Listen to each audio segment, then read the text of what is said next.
করলা, এগুলা সত্যি সত্যি করলার পাতা কিন্তু দেখি। ঠিক আছে, এগুলো আমি পরিষ্কার করে নিছি আগের থেকেই। তো আমি ব্লেন্ডারের জন্য 2 পাতা ডাউল নিছি, যাতে বড়া করবে এই জন্য। সাথে কাঁচামরিচ দেবো, যেহেতু জাল জাল হয়।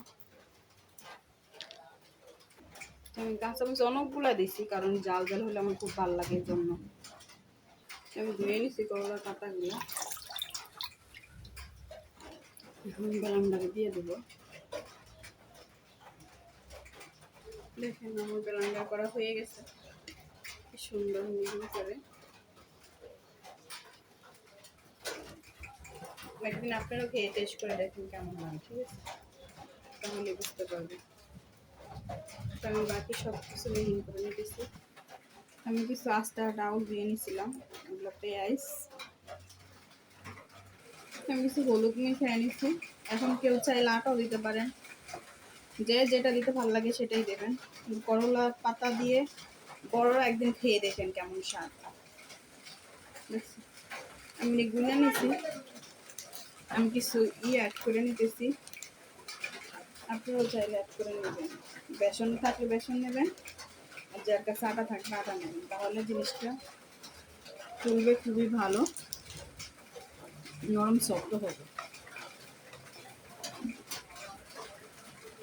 আমার ডালগুলো একটু আস্তে আস্তে রাখছি, যাতে একটু ভাজা ভাজা হইলে মুসমুসে হয়।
কড়াইতে আমি তেল দিয়ে দিছি, এখন কড়াইটা গরম হয়ে গেছে।